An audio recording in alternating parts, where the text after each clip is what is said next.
myself Vijay once again welcome you all in Biology at Fingertips with Vijay. My dear friends, we are discussing respiration. We have studied glycolysis, the various types of the aerobic respiration and the anaerobic respiration. The glycolysis is the only step in the anaerobic respiration. What in aerobic respiration there are 4 steps. One is glycolysis, one is oxidative decarboxylation, third one is Krebs cycle. काफी detail में पढ़ा है. And fourth one is the electron transport system, ETS. काफी पढ़ा है हमने. और हमारे पास वीडियोस भी हैं, आप उन्हें देखें. मैंने ये देखा, हमने ये सीखा कि जो कार्बोहाइड्रेट है, मैंने बताया था कि उनको सबसे पहले ग्लूकोज में कन्वर्ट किया जाता है. फिर ग्लूकोज का एक मॉलिक्यूल ग्लाइकोलाइसिस में 2 मॉलिक्यूल पाइरुवेट के बना देता है जो 3 कार्बन है, और ग्लूकोज इज 6 कार्बन. तो 6 कार्बन ग्लूकोज का जो एक मॉलिक्यूल है, उस मोनोसैकेराइड हेक्सोज का ग्लूकोज का जो एक मॉलिक्यूल है, वो पाइरुवेट के 2 मॉलिक्यूल्स बना देता है. In oxidative decarboxylation we have seen that the pyruvate will be converted into acetyl coenzyme A. Then in the third step, Krebs cycle, the oxaloacetic acid combined with the acetyl coenzyme A to form the citric acid. Is it clear or not? ये हमने देखा कि कैसे glucose को oxidise किया जाता है, और अलग अलग से स्टेप जो ग्लाइकोलिसिस के हैं उन पे एटीपी फॉर्मेशन होता है. आने वाले थोड़ी ही देर में हम लोग बैलेंस शीट तैयार करेंगे रेस्पिरेशन की. सी एरोबिक रेस्पिरेशन पर एक प्रश्न मेरा आपसे है. इन आवर मील, हमारे खाने में हम केवल कार्बोहाइड्रेट ही नहीं लेते हैं. We will also take the fats and the proteins. प्रश्न ये है, क्या फैट्स और प्रोटीन भी कार्बोहाइड्रेट की तरह रेस्पिरेटरी सबस्ट्रेट के रूप में काम करते हैं? अगर हां, तो ये जो कॉमन पाथवे हमने पढ़ा, glycolysis, oxidative decarboxylation, Krebs cycle, फिर एडीएस, तो किस लेवल पे ये रेस्पिरेटरी सबस्ट्रेट एंटर करते हैं और एटीपी फॉर्मेशन करते हैं? तो मैं आपको बता दूं कि फैट्स और प्रोटीन्स ये दोनों ही रेस्पिरेटरी पाथवे में आने से पहले they must be broke down, they must be broken down into their components. जैसा कि हमें पता है, fats they will get broken down into glycerol and fatty acids. ध्यान से सुनेंगे, ग्लिसरॉल और फैटी एसिड में टूटेगा. जो ग्लिसरॉल है बेटा, glycerol will enter the respiratory pathway at 3-phosphoglyceraldehyde level. 3-phosphoglyceraldehyde. It means glycerol will be converted into 3-phosphoglyceraldehyde. Then it will form the pyruvate, acetyl coenzyme A. The rest of the process is same. Glycerol का fate ये है. What the fatty acids? They will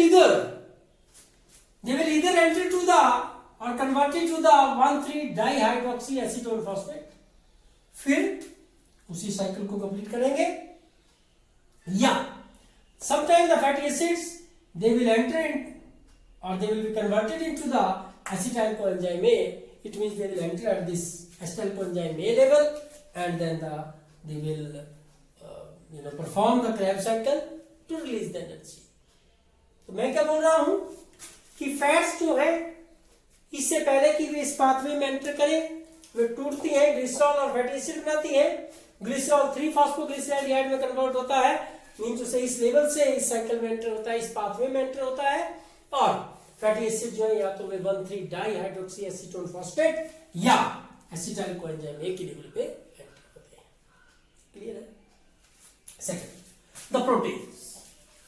Proteins, they also undergo deamination to form their constituent component. जिनसे वो बने थे उन component में वो टूट जाते हैं, deaminate हो जाते हैं, and they will form the amino acids or amino acids.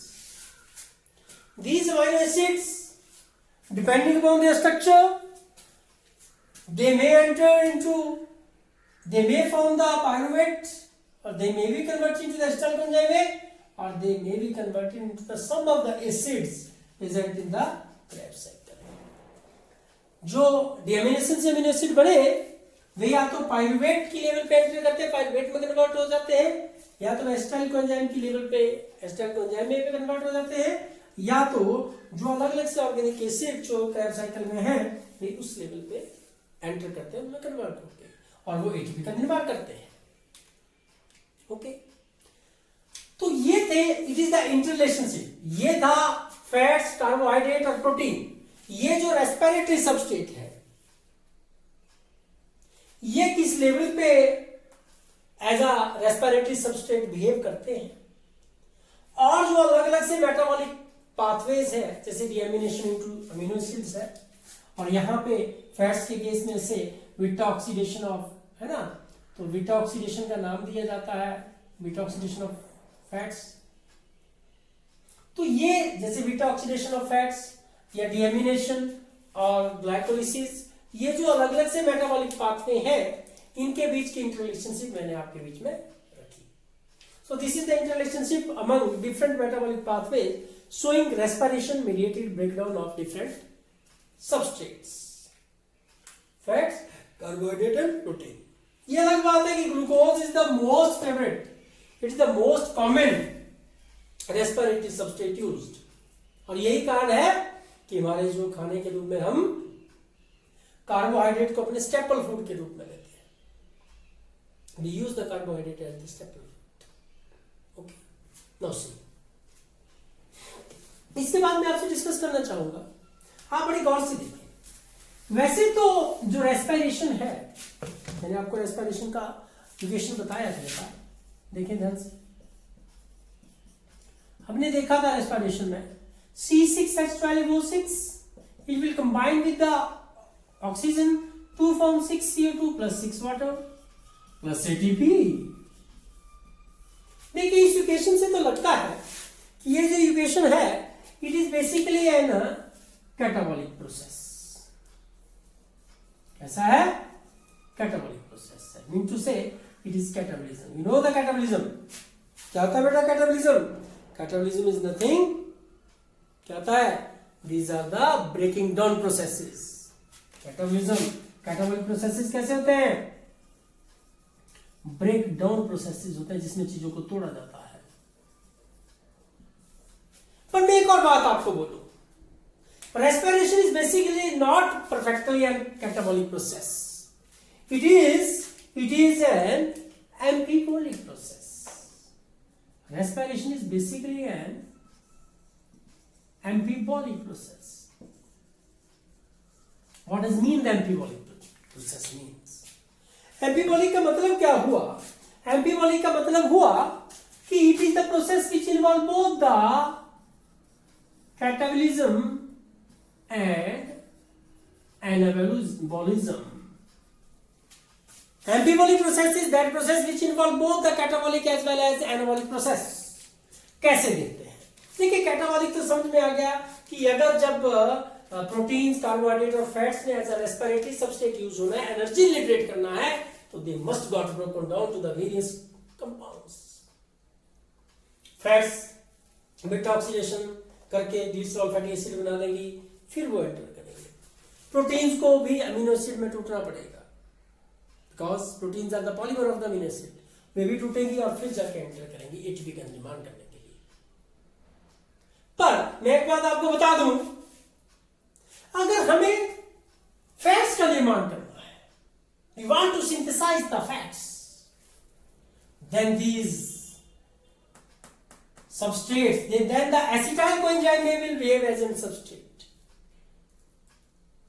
वो एक कंपोनेंट के रूप में काम करेगा जहां से फैट्स बनेगी.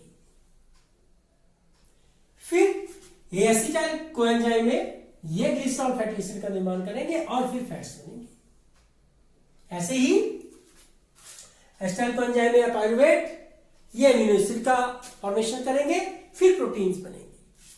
तो हम ये देख रहे हैं कि पहले तो वो कैटाबॉलिक प्रोसेस है, ये सारा रेस्पिरेशन जो पाथवे है और जो प्रोसेस है वो कैटाबॉलिक प्रोसेस है और कैटाबॉलिक पाथवे है, क्योंकि चीजें टूट रही हैं, सबस्ट्रेट टूट रहे हैं। लेकिन दूसरी तरफ हम ये देखते हैं कि यही जो स्टेप्स है, they are involve, these substrates, they are involved in the formation of the proteins and the fats also. So for that reason it is also called the amphipolic pathway. Is it clear or not? लग गया पता? So it is very true that respiration is an amphipolic process. It is truly an amphipolic process.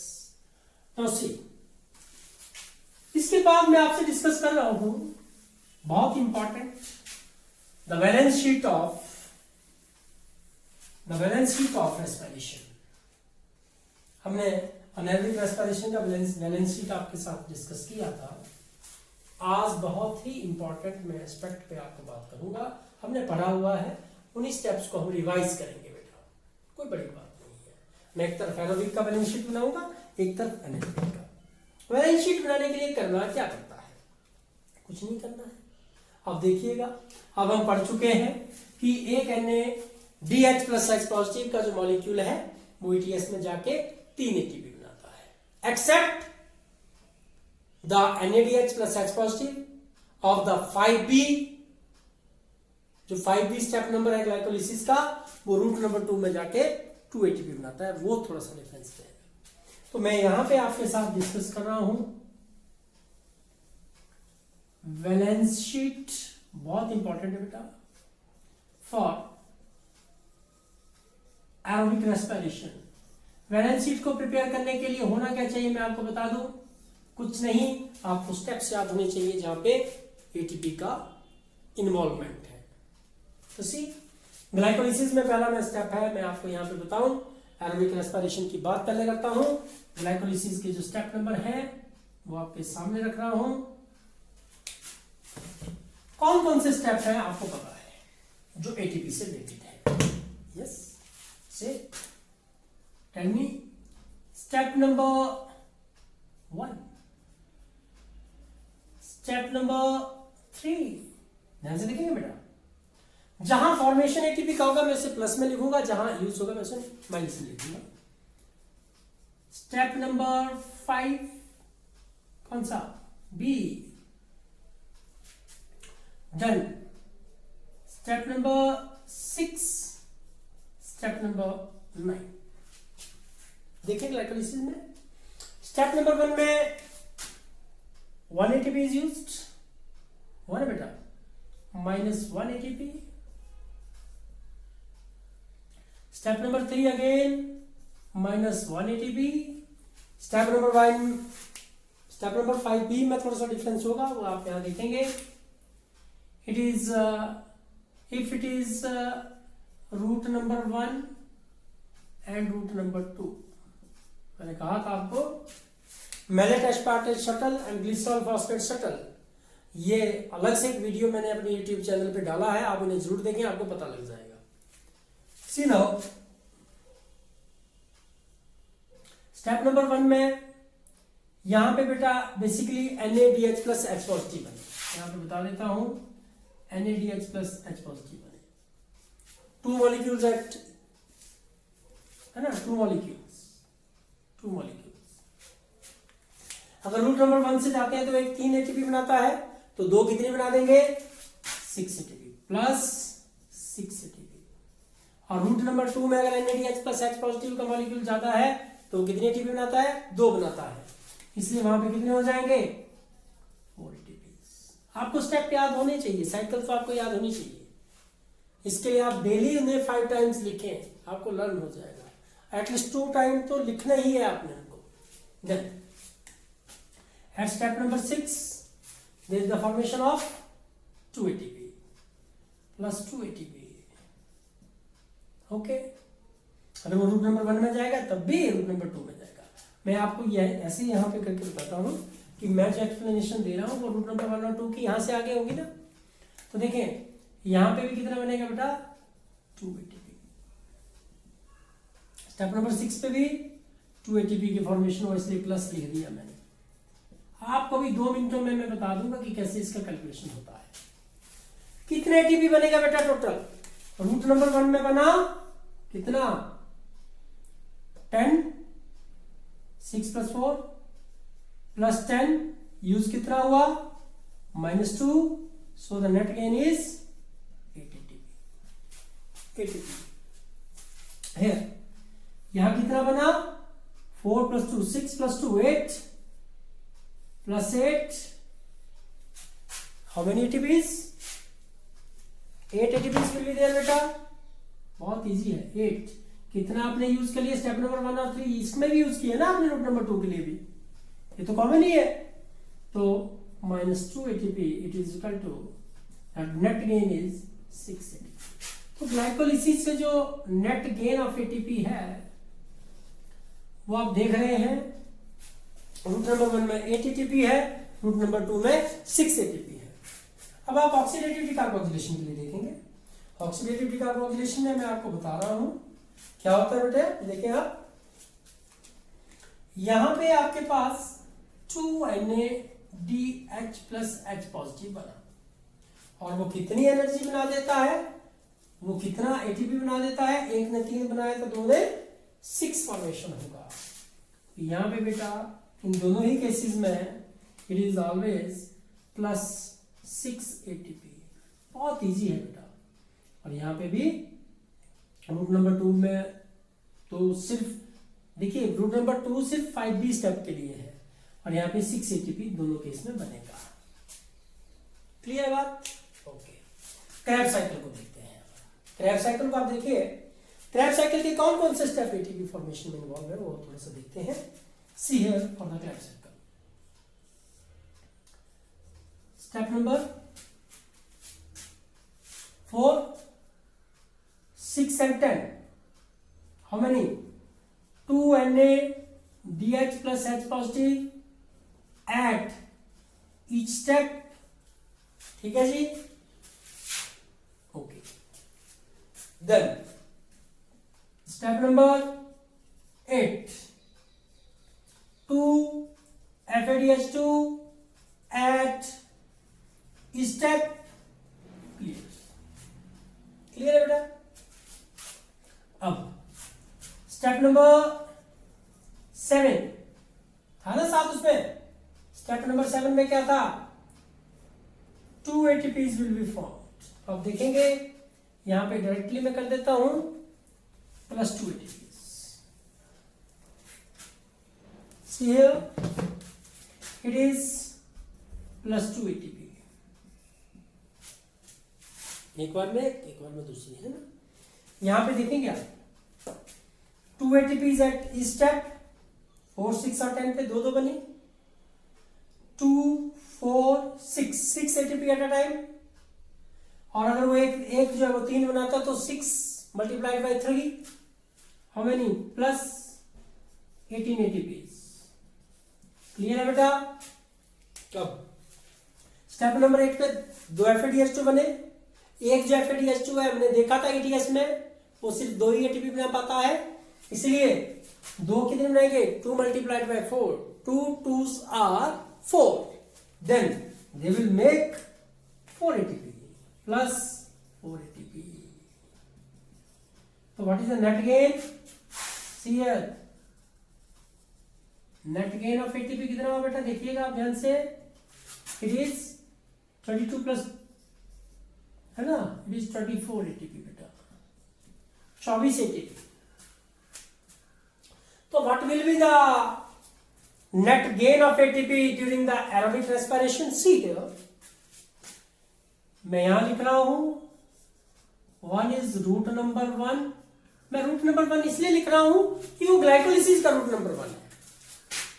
और दूसरा case में जब glycolysis के step की जो है जो NADH है वो रूट नंबर 2 से अगर यूज होगी तो आप वहां पे देखेंगे कितना होगा। देखो रूट नंबर 1 में देखें, it is 8 + 6 14, okay, plus 24, it must be 38 ATP. अलग अलग से सेल्स में अलग अलग से रूट्स होते हैं.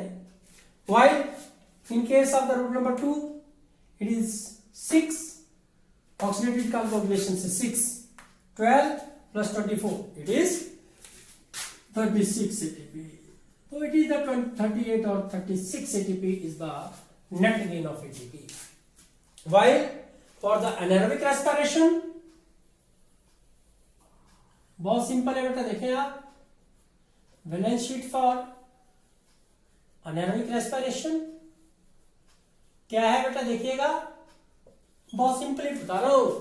अनारोबिक रेस्पिरेशन में सिंपली मैं आपको बता दूं बेटे, सिर्फ ग्लाइकोलिसिस होता है और उसमें ईटीएस नहीं होता, इसलिए 5B स्टेप ऑपरेट ही नहीं होता है. कहां पे? 5B step will not operate in anaerobic respiration. ठीक है, नहीं ऑपरेट होगा तो हमारे पास सिर्फ स्टेप नंबर 1 और 3, it is step number 1 and 3. यहां पे 2 ATP यूज हो गए, -2 ATP, क्योंकि यहां पे बनना नहीं, इसलिए जल्दी कर रहा हूं. Step number 6 and step number 9, they will form 2 ATP each, so plus 4 ATP. so net gain should be कितना बेटा, 4 हमने बनाया, -2 हो गया, तो it must be the 2 ATP. so this is the balance sheet of the respiration what we have. is it clear or not? clear है? okay. now we will discuss one more important concept of the respiration, and it is the chemiosmotic hypothesis of ATP formation. what is this basically? ये भी हमने किया हुआ है, कोई बड़ी बात नहीं है. see, chemiosmotic phosphorylation, basically it is, the name is chemiosmotic oxidative phosphorylation. there are two terms, मैं दोनों को एक्सप्लेन करूंगा, आप दोनों को समझ जाएंगे. हमने ETS किया हुआ है, फुटबॉल छोड़ो फुटबॉल है ना, छोड़ो प्रूफ है ना, वो आपने पढ़ा है. ऑक्सीडेटिव फॉस्फोराइलेशन बेटा बहुत इंपॉर्टेंट स्टेप मैं आपसे डिस्कस कर रहा हूं. We have seen this is the inner membrane, mitochondrial inner membrane बेटा किया होना काफी हमने. ये इंटर मेम्ब्रेनस स्पेस है बेटा. मैं ETS को थोड़ा सा रिवाइज आपके साथ कर रहा हूं. इसमें फंडामेंटल पार्टिकल और ऑक्सीजोन्स होते हैं. इट है basically 2 units. it have 2 units. this is F0 and this is F1. Fundamental particle F01 F1 particles इन्हें कहा जाता है. देखिए हुआ क्या था, ETS में इलेक्ट्रॉन का ट्रांसपोर्ट हुआ अलग अलग साइटोक्रोम्स, सपोज साइटोक्रोम A3 जो भी था, यहां पे साइटोक्रोम्स के द्वारा इलेक्ट्रॉन का ट्रांसपोर्ट हुआ और जो हाइड्रोजन आयन थे यूबिक्विनन के लेवल से और FMNH2 के लेवल से इंटरमेम्ब्रेनस स्पेस में डाल दिए जाते हैं. देखा था कि नहीं? अब हाइड्रोजन आयन की यहां पे कॉन्सेंट्रेशन बढ़ गई थी, इनका इलेक्ट्रोकेमिकल पोटेंशियल बढ़ चुका था, ग्रेडियंट बढ़ चुका था, इसलिए हाइड्रोजन आयन यहां से मूव करते हैं इसके through along its electrochemical gradient और कॉन्सेंट्रेशन ग्रेडियंट, और भी मूव करते हैं F0 और F1 पार्टिकल से होते हुए. मैंने बताया था आपको F1 पार्टिकल में बहुत इंपॉर्टेंट एक एंजाइम होता है जिसका नाम है ATPase. ये वो एंजाइम है जो ADP और इनऑर्गेनिक फॉस्फेट को ATP में कन्वर्ट कर देता है, बताया था ना. ठीक है बेटा. और 2 hydrogen ion are required to activate this ATPase. 2 hydrogen ion इसे एक्टिवेट कर देते हैं और ATP का फॉर्मेशन हो जाता है. देखिए केमियोस्मोसिस किसे कहते हैं? मैं वर्ड एक्सप्लेन करना चाहता है कि इसे केमियोस्मोटिक ऑक्सीडेटिव फॉस्फोराइलेशन क्यों कहा गया. Basically one term is chemiosmosis. Chemiosmosis का मतलब होता है movement of ions across membrane. ध्यान से देखेंगे आप, अक्रॉस मेम्ब्रेन है ना, along its concentration gradient. अपने concentration gradient मतलब ज्यादा concentration से कम की ओर, along the concentration gradient जब आयन मूव करे, ठीक है, तो ये केमियोस्मोसिस है. पर इसकी एक खासियत और है कि इस मूवमेंट में, क्योंकि हाइड्रोजन आयन तो मूव करेंगे, तो ये जो मूवमेंट है, इसकी मूवमेंट में जो एनर्जी आई, जो यूज हुई, वो कहां से हुई? वो इन रिएक्शन से. जो यहां पे जो ट्रांसफर इलेक्ट्रॉन का हो रहा है, इन हाइड्रोजन आयन की मूवमेंट के लिए जो एनर्जी है, वो कहां से गेन की गई? जहां से इलेक्ट्रॉन ट्रांसफर जिन रिएक्शंस में हो रहा था, उन रिएक्शन से एनर्जी ली गई और हाइड्रोजन आयन जो है वो मूव किए. इसलिए तो ऑक्सीडेटिव फॉस्फोराइलेशन कहा गया है. Oxidation mean removal of electron. जब रिमूवल ऑफ इलेक्ट्रॉन हुआ तो वहां से एनर्जी का रिलीज हुआ, उस एनर्जी के यूज किया गया हाइड्रोजन आयन की मूवमेंट उसके कंसंट्रेशन ग्रेडियंट के अलोंग, और that reason it is called the chemiosmotic oxidative phosphorylation. ATP का फॉर्मेशन हो तो फॉस्फोराइलेशन बोलेंगे. केमियोस्मोसिस इसलिए क्योंकि वो आयंस की मूवमेंट है. ठीक है, तो I am writing here the chemiosmosis is basically an phenomena और the movement of the ions across membrane along its concentration gradient using energy, okay, from reactions, ठीक है, involved in electron transfer or transport, as in ETS in case of respiration or jet stream in case of photosynthesis. तो मैं यहां पे respiration की बात कर रहा हूं, तो मैं आपको एग्जांपल ईटीएस का दे रहा हूं. वैसे फोटोसिंथेसिस में भी यही प्रोसेस होता है. तो this is basically the one more concept of chemiosmotic hypothesis. The remaining one today with this the concept of respiration is over my dear friends. This is the RQ. IQ तो सुना है ना, intelligence quotient. वैसे ही respiratory quotient बहुत important है. देखिए, जैसे इंटेलिजेंस क्वोशेंट से हम किसी व्यक्ति की इंटेलिजेंस का पता लगा लेते हैं कि कैसा व्यक्ति है, वैसे ही रेस्पिरेटरी क्वोशेंट से याद रखना, what is the significance of this RQ? To know the respiratory substrate. बेटा, हम किसी भी जो रेस्पिरेटरी सबस्ट्रेट की अगर हमें आर की वैल्यू पता हो, तो हम उसका पता लगा सकते हैं कि वो कौन सा रेस्पिरेटरी सबस्ट्रेट है. क्या वो कार्बोहाइड्रेट है, क्या वो फैट है, क्या वो प्रोटीन्स है. Okay, and the apparatus which is involved to know the RQ value, it is called the respirometer. You can see the picture of this respirometer in your book or either on the net.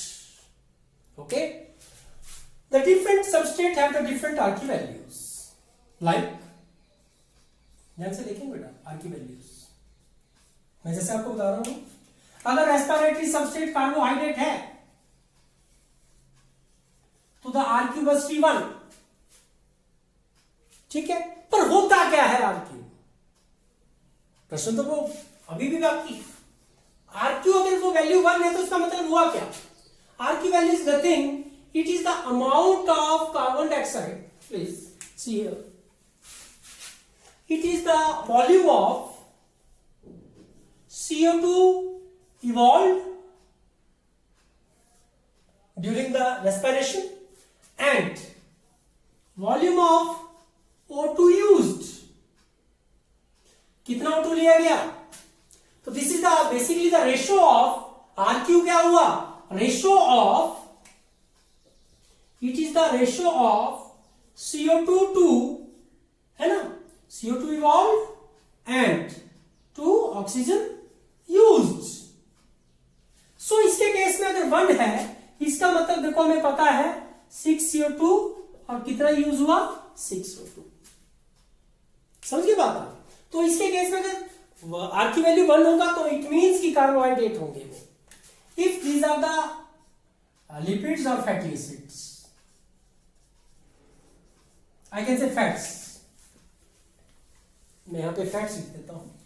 If the respiratory substrate is fat, the R की value must be 0.7। If less than 1 है ना, fats और protein में याद रखेंगे the R की value is less than 1, और protein के केस में वो वैल्यू 0.9 होता है, इट इज 0.9। एंड अगर वो ऑर्गेनिक एसिड है बेटा, the value must be greater than 1 और मोर देन 1। ठीक है, अब देखिए आप in case of anaerobic respiration देखिएगा। एनारोबिक रेस्पिरेशन में हमने क्या देखा था? हमने देखा कि क्या देखा हमने देखा कि जो CO2 है वो तो रिलीज हुआ पर ऑक्सीजन यूज ही नहीं हुआ, it is the O2 is 0। तो there is some value either 1, 2, whatever is there, whatever may be the value. So something divided by 0, it is equal to infinity or infinite. So the R value is infinite here, and it is, if it is the succulent plants, then the R value is 0, क्योंकि वहां पे oxygen तो use की जाती है पर 0 carbon dioxide is used in succulent plants. CO2 बनेगा नहीं, O2 यूज कर लिया, तो 0 divided by something it is equal to 0। So the value for the R की value for the carbohydrate is 1, for the fats it is 0.7, for the proteins it is 0.9, organic acid के लिए less than 1, anaerobic respiration के लिए infinite, succulent plants के लिए 0। With this it is all for the today's discussion. I will meet with you in the next lecture. Till then, bye to all. Kindly subscribe my YouTube channel. We will meet in the next class surely with new concept, with new idea. Thank you.